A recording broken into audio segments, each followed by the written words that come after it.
Shalom, bien-aimés dans le Seigneur, nous sommes dans la joie de nous retrouver au pied du Grand Roi pour notre méditation quotidienne. Nous sommes le vendredi 3 novembre 2023, c'est notre dernière méditation de cette semaine et nous vous invitons à lire un texte dans les psaumes. Le psaume 55, verset 23, nous allons lire dans deux versions, version Parole de vie 2017 et version Louis II. Psaume 55, verset 23. Nous lisons dans Parole de vie 2017, il est écrit « Dépose sur le Seigneur ce qui pèse sur toi. Il te fera tenir debout. Il ne laissera jamais glisser l'homme qui lui obéit. » Louis II nous dit « Remets ton sort à l'Éternel et il te soutiendra.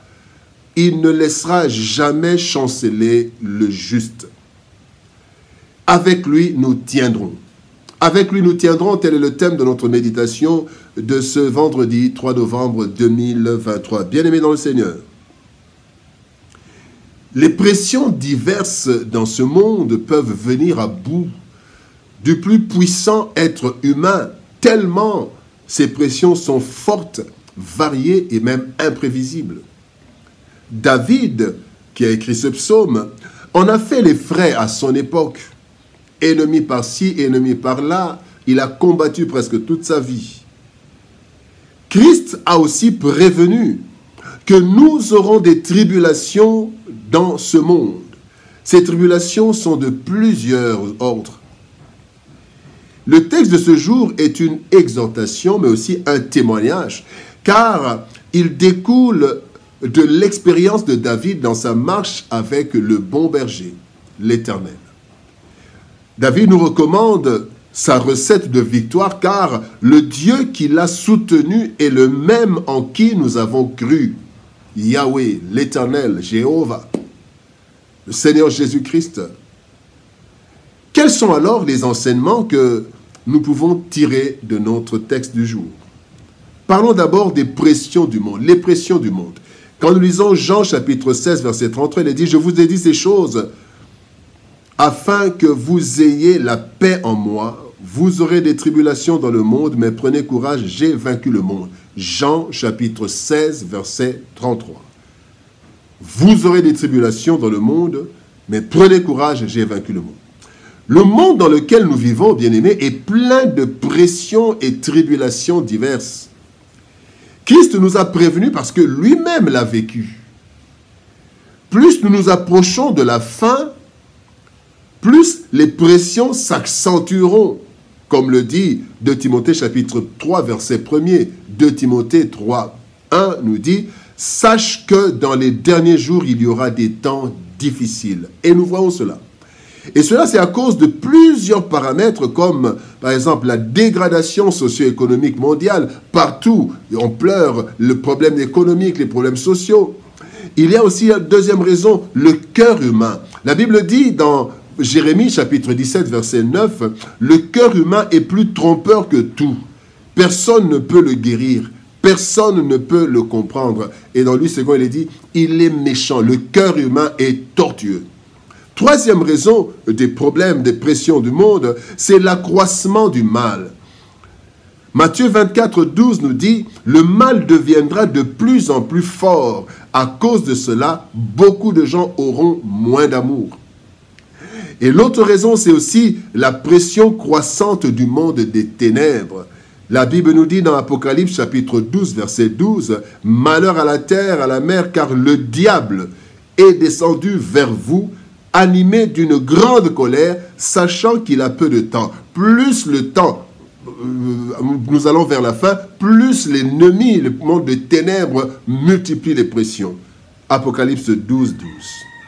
Donc voilà, bien-aimés, les pressions de ce monde. La deuxième chose que nous voulons voir, nous voulons parler de la faiblesse de l'homme. Dans ces pressions, il y a la faiblesse de l'homme. Le psaume 103, verset 14 nous dit « Car il sait de quoi nous sommes formés, il se souvient que nous sommes poussière, nous sommes faibles. » Quelle que soit la force de l'homme, force physique, sociale, financière, économique, etc., l'homme demeure un être faible, pourtant créé fort pour dominer la terre, comme il est dit dans Genèse chapitre 1er, verset 26, Genèse 1, 26. Mais le péché a fait perdre à l'homme sa gloire et sa puissance d'antan, ayant maintenant un corps corruptible. 1 Corinthiens 15, 42 nous dit que nous avons un corps corruptible, faible.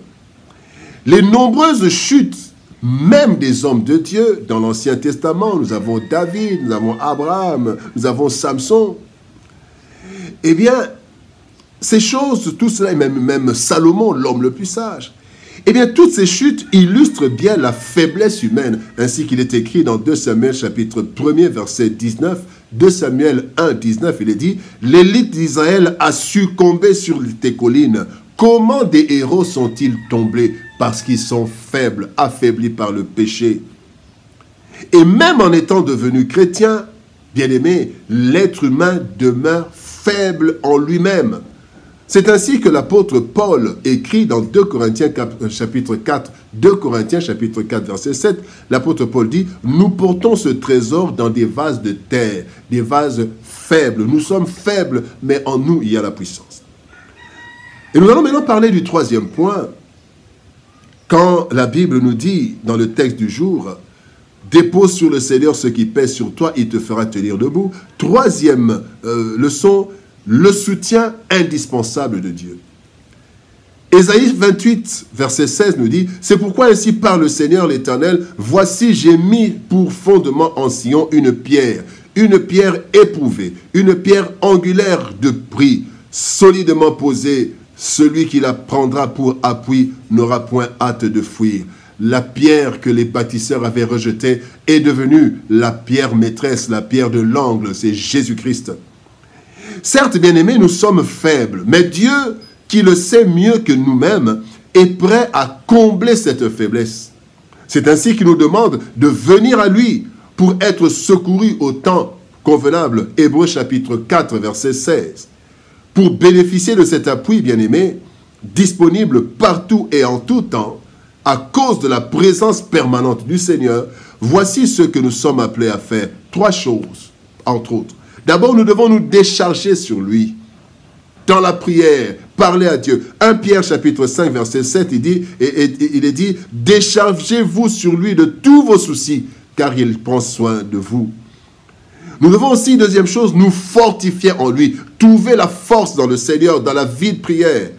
Éphésiens 6, 10 nous dit, « Au reste, fortifiez-vous dans le Seigneur et par sa force toute puissante. » Troisième chose à faire, nous maintenir dans la sanctification, une vie de sainteté, de sanctification. 1 Jean 5, 18 nous dit, « Nous savons que quiconque est né de Dieu ne pêche point, mais celui qui est né de Dieu se garde lui-même. » Donc vivre dans la sanctification, se garde lui-même et le malin ne le touche pas.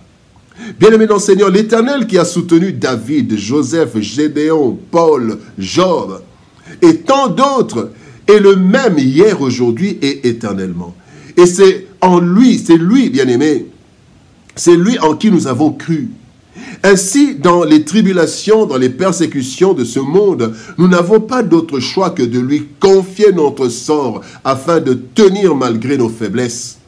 Celui qui a fait traverser les moments difficiles aux aînés dans la foi fera de même pour nous. Alors, comme la parole de Dieu nous dit, approchons-nous donc avec assurance du trône de grâce afin d'obtenir miséricorde et de trouver grâce pour être secourus dans nos besoins.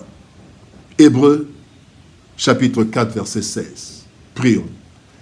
Éternel Père de gloire, toi le soutien qui ne manque jamais dans la détresse, nous venons auprès de toi, Seigneur. Tu vois les pressions de ce monde. Tu vois les tribulations dans lesquelles nous vivons. Seigneur et Dieu de gloire, et tu sais que nous sommes faibles. Nous sommes faibles, Seigneur, au Dieu de gloire de nous-mêmes. Voilà pourquoi nous venons recourir à toi. Je te recommande, mon frère, ma soeur, qui est submergé par les problèmes du monde, qui est surchargé par les pressions diverses. Seigneur, au Dieu de gloire, aide mon frère, aide ma soeur, aide-moi. Aide-nous, Seigneur, à porter, Seigneur, de là ce lourd fardeau et à tenir debout, aller jusqu'au bout, afin d'obtenir la couronne de gloire que tu réserves à ceux qui vainquent. Éternel de gloire, que ta grâce soit sur nous et que ta bénédiction nous atteigne. Au nom de Jésus-Christ, notre Seigneur et Sauveur, nous avons ainsi prié, Père. Amen. Bien-aimés dans le Seigneur, que Dieu nous bénisse. Shalom, au revoir, bon week-end et par la grâce de Dieu, nous nous retrouvons lundi pour une nouvelle série de méditations. Que Dieu nous bénisse, shalom, au revoir et à lundi.